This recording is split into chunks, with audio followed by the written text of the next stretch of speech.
Another very, very lovely evening to all of you once again, my great friends. I'm ever so thankful that you all could join me. Judges 9, we will be going over today. What a tremendous chapter. There's a couple of groundbreaking things that happen in this chapter worthy of note. We left off in Judges 8 with the death of Gideon, talking about his sons. He's kind of gotten a little bit into an idolatrous even seeming state. And it's with that we pick up in Judges 9:1.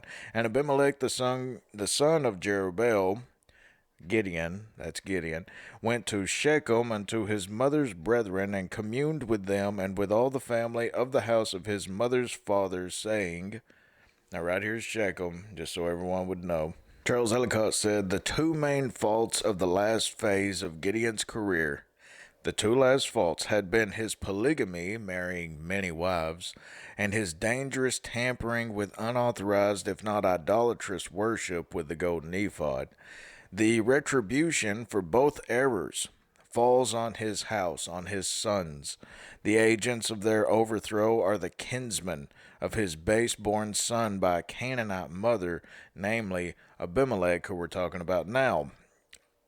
Abimelech came from one of Gideon's concubines. He had women all over the place and 70-plus sons. And Abimelech is one of these bastardized children of Gideon's. Joseph Benson talks about how Abimelech, he comes to Shechem, Abimelech does, not to his brethren, not to his 70 brethren, but he comes to Shechem, which is where his mother was from. Okay, so it's kind of like his native town. He communed with them to try if he would engage them to favor and aid the design he had conceived to usurp the government of Israel in direct opposition to his father's will. Gideon did not want to be king, nor did he want any of his sons to be king, who had declared no son of Gideon should rule over them. Now Abimelech, his son, is rising up. Speak, I pray you, in the ears of all the men of Shechem, Abimelech says, whether is better for you, either that all the sons of Gideon, I'm going to say Gideon because Jerubbaal can throw you off, Gideon, which are 70 persons, 70 sons, reign over you, or that one reign over you. Remember also that I am your bone and your flesh. And his mother's brethren spake of him in the ears of all the men of Shechem all these words, and their hearts inclined to follow Abimelech, for they said, he is our brother. Now, Albert Barnes' comment is mainly for those in whom have kept up with us in the previous few Bible studies whenever we talked about the animosity between the Ephraimites and the tribes of Ephraim and Manasseh. There's animosity going on right there, even between Gideon, who was of Manasseh. But this is just for anyone who's kept up. The Ephraimite pride revolted from Abiezrite rulers, which is Gideon, Abiezrite rulers, and inclined them to one who was a Shechemite by birth. This is also similar, he says, to the same spirit in time of David and Rehoboam. Do you remember David whenever he was thrust out by Absalom, and then the men of Benjamin said, we don't want anything to do with you? Remember, one of the Benjamites was throwing rocks at David on the way out of Jerusalem. And the same thing happened to Rehoboam whenever the 10 tribes split. They said, we have no part with David. So there's always been this infighting with these tribes, it seems.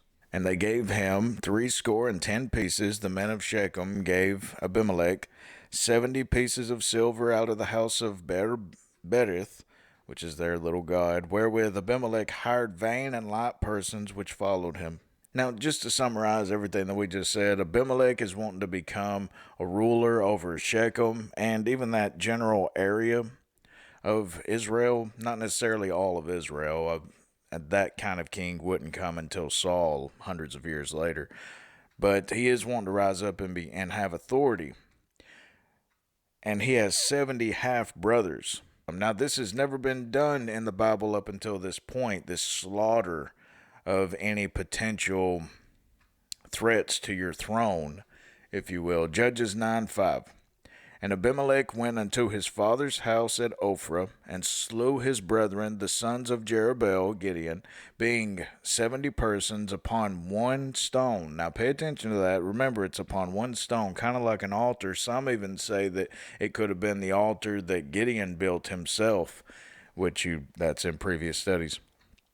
Notwithstanding yet, Jotham, the youngest son of Gideon, was left, for he hid himself. So Gideon's youngest son escapes and gets away while all this slaughter is going about. And it was kind of like an orderly execution, they believe. Abimelech brought soldiers down there, and they all gathered these 70 men of Gideon, and they just slew them like sacrifices. Charles Ellicott commented, "This is the first mention in Scripture, the very first mention in the whole Bible, of the hideous custom which is so common among all Oriental despots of anticipating conspiracies by destroying all their brothers and near kinsmen." This is the very first time that actually occurs in Scripture. Abimelech, by this vile wickedness, set a fatal precedent, which was followed again and again in the kingdom of Israel by Baasha, Zimri, Jehu, Athaliah, Herod. Even at the time of Christ, Herod also put to death most of his kinsmen and some of his sons. And all the men of Shechem gathered together in all the house of Millo, and went and made Abimelech king by the plain of the pillar that was in Shechem. And when they told it to Jotham, Gideon's youngest son, and when they told it to Jotham, he went and stood in the top of Mount Gerizim, and lifted up his voice, and cried, and said unto them, Hearken unto me, ye men of Shechem, that God may hearken unto you. He begins to tell a parable of sorts, a fable in order to illustrate a point. Now, this is going to be the beginning of a lot of these throughout the rest of the Bible, and it began in Judges 9. The trees went forth on a time, he says. The trees went forth on a time to anoint a king over them, and they said unto the olive tree, Reign thou over us. Joseph Benson said, This is the first instance that we have of this manner of speaking by parables, but we find it in great use afterward, and frequently adopted not by prophets only, but by courtiers, politicians, and soldiers. And Jesus, he used parables constantly. But the olive tree said unto them, Should I leave my fatness, wherewith by me they honor God and man, and go to be promoted over the trees? So Jotham is talking about this olive tree they're trying to raise up. It's believed that he's either referring to his father Gideon, or maybe even to Othniel, which was the first judge of Israel many years before. My fatness, Cambridge says, in essence is the oil from the crushed berry, frequently used in meat offerings to God, also unto men in the anointing oil for kings, priests, and prophets. Now, this is a most lovely parable if you just pay very close attention. And the trees said to the fig tree, okay, the olive tree turned us down, so then they turned to the fig tree, Come thou and reign over us. Now, it's believed that this fig tree could have been another judge, or it could have been one of Gideon's sons.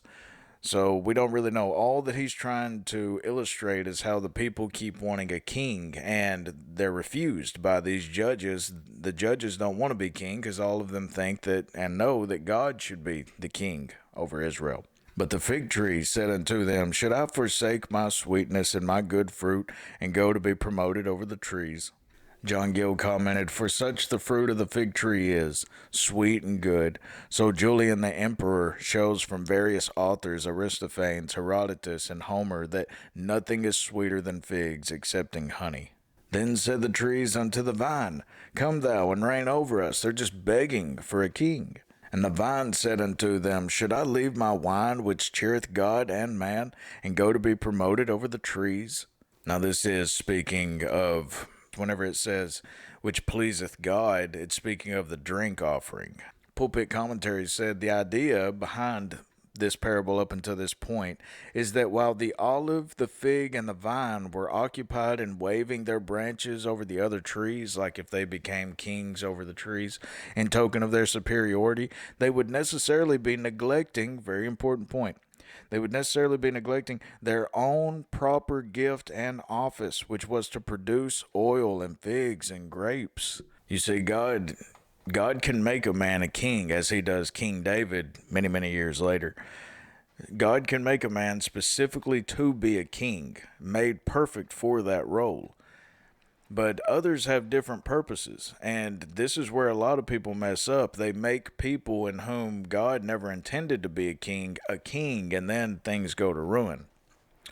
Judges 9:14. Then said all the trees unto the bramble. Now it's speaking of Abimelech and this bramble. Come thou and reign over us. Now a bramble is not like these other trees. This is actually like a bramble right here.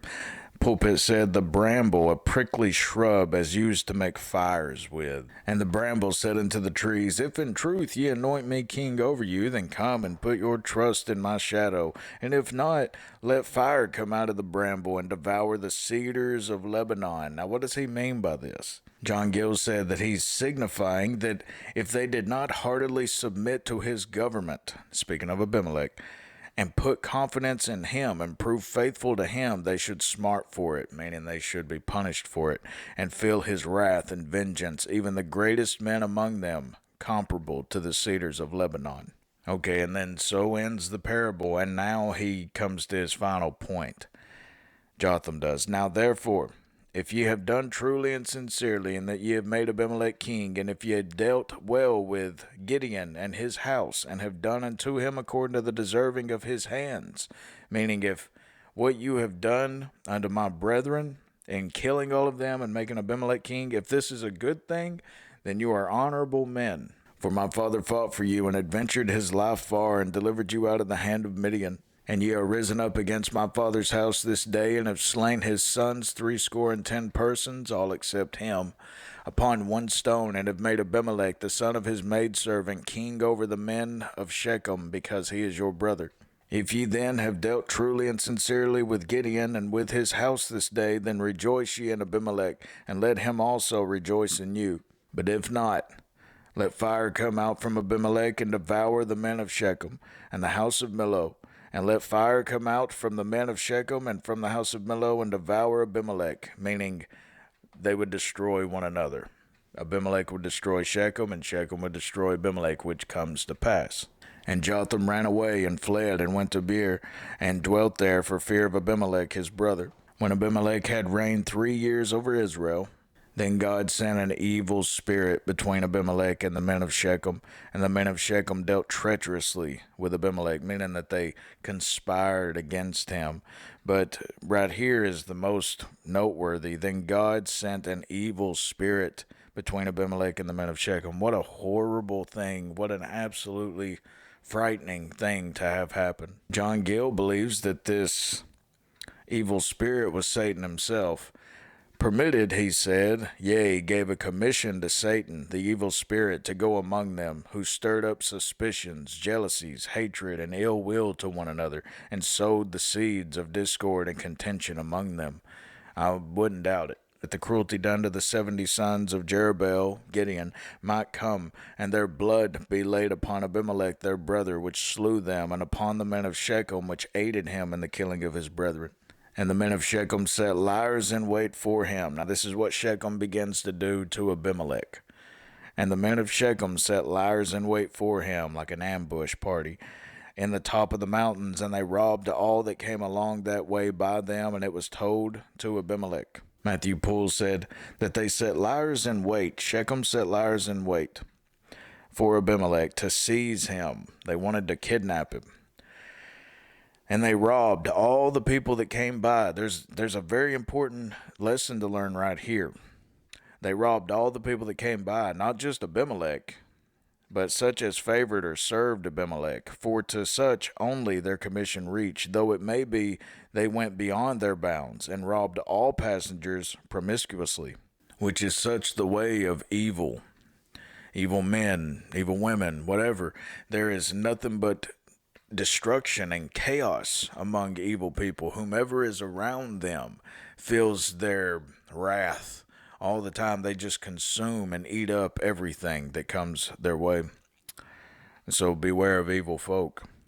Judges 9:26. And Gael, now we're told about a new guy that comes into the picture. And Gael, the son of Ebed, came with his brethren and went over to Shechem, and the men of Shechem put their confidence in him. So this is a a man rising up against Abimelech. Now, we don't know much about Gael. All that we know is he's the leader of this militia of sorts, a wealthy man, and some believe that he may even be the leader of this ambush party. And they went out into the fields and gathered their vineyards and trod the grapes and made merry and went into the house of their God and did eat and drink and cursed Abimelech. And this is in the city of Shechem, so they are inside of the city. But Abimelech isn't ruling over that city. He has a governor appointed over that, which we'll come to right here in a second. His name is Zebul. And Gael the son of Ebed said, Who is Abimelech, and who is Shechem, that we should serve him? Is not he the son of Gideon, and Zebul his officer?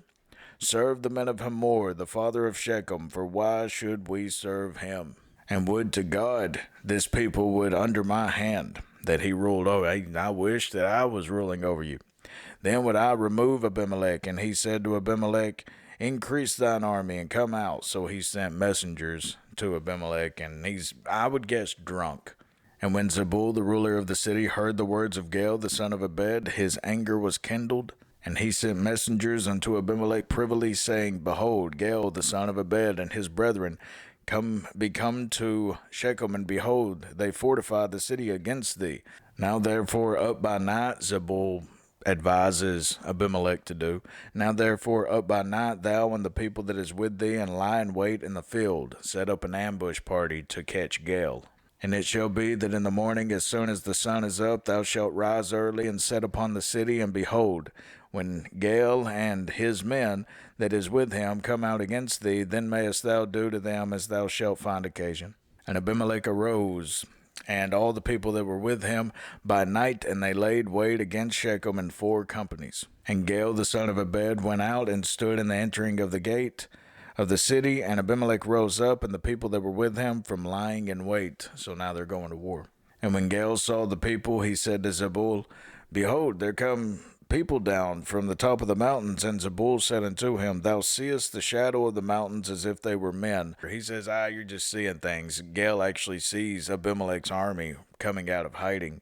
And Gael spake unto Zebul and said, See, there come people down by the middle of the valley of the land, and another company come along by the plain of Meonanim. Then said Zebul unto him, Where is now thy mouth? Where's your boasting now? Where's your confidence? Where is it now, Gael, wherewith thou sayest, Who is Abimelech, that we should serve him? Is not this the people that thou hast despised? Go out, I pray now, and fight with him. And Gael went out before the men of Shechem, and fought with Abimelech. And Abimelech chased him, and he fled before him, and many were overthrown and wounded, even unto the entering of the gate. And Abimelech dwelt at Arumah, and Zebul thrust out Gael and his brethren, that they should not dwell in Shechem.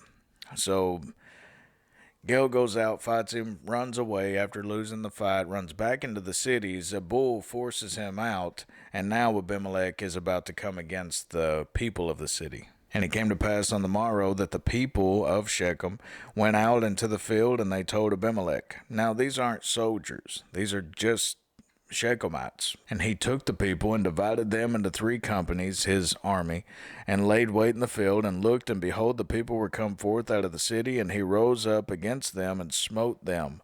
Albert Barnes said, After Gael's expulsion, the people went out into the field, either to complete the vintage, or some kind of festivity, or for some other agricultural operation. They, Zebul and his party, sent word of this to Abimelech, to which Abimelech killed. And Abimelech and the company that was with him rushed forward and stood in the entering of the gate of the city, and the 2 other companies ran upon all the people that were in the fields and slew them. And Abimelech fought against the city all that day, the very city and the very same inhabitants that wanted to make Abimelech king first. Now he is slaughtering them and trying to kill every single one of them, which he pretty much does. And Abimelech fought against the city all that day, and he took the city and slew the people that was therein, and beat down the city and sowed it with salt. Matthew Poole said, not to make the place barren, as salt will do, meaning unable to grow things. For then Abimelech would have sowed the fields, not the city.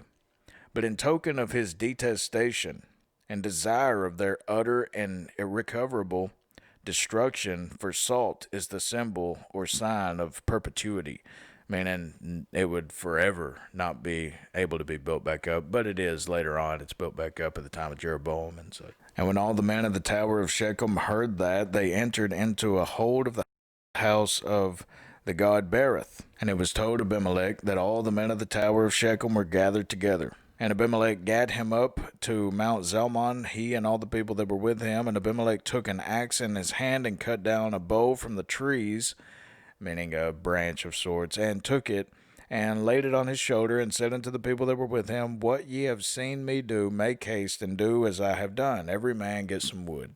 And all the people likewise cut down every man his bow or bow, I believe it's more pronounced bow, and followed Abimelech, and put them to the hold, and set the hold on fire upon them, so that all the men of the tower of Shechem died also, about 1,000 men and women. Now he's not done. In his rage, he's massacring thousands of people. Then went Abimelech to Thebez, and encamped against Thebez, and took it. But there was a strong tower within that city, and thither fled all the men and women, and all they of the city, and shut it to them, and gat them up to the top of the tower, much like you see here. And Abimelech came unto the tower. Now listen to this.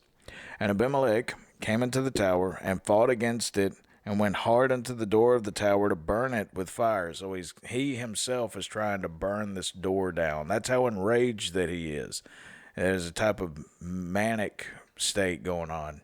But you also have to keep in mind how there is an actual demon, or just an evil spirit, vexing Abimelech, probably more than vexing anyone else. And so he's probably putting this in his head, you should go and try to burn the door down, kill them all, and just this, just this rush of evil is going through him. And it proves to be his downfall. And a certain woman cast a piece of a millstone upon Abimelech's head, and all to break his skull.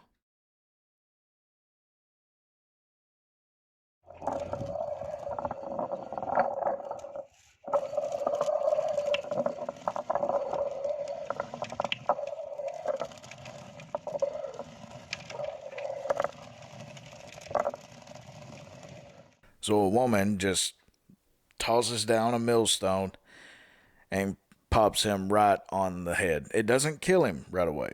He's dying, but it doesn't kill him. Matthew Poole stated, Such great stones no doubt they carried up with them, whereby they might defend themselves or offend those who assaulted them. Here the justice of God is remarkable in suiting the punishment to Abimelech's sin. He slew his brethren upon a stone, and he loseth his life by a stone. It's very fitting. Then Abimelech called hastily unto the young man his armor-bearer, and said unto him, Draw thy sword and slay me, that men say not of me, A woman slew him. And his young man thrust him through, and he died. It was considered a great disgrace to die by the hands of a woman. And when the men of Israel saw that Abimelech was dead, they departed every man into his place. Thus God rendered the wickedness of Abimelech, which he did unto his father, in slaying his 70 brethren. And all the evil of the men of Shechem did God render unto their heads, and upon them came the curse of Jotham, the son of Jeroboam. So Gideon's youngest son, Jotham, just as he said, you would kill Shechem, and Shechem would kill you. But my friends, that is it for today's study. I hope that you all learned something. Thank you all for joining me. God of peace and love and mercy be with you all forever. Amen.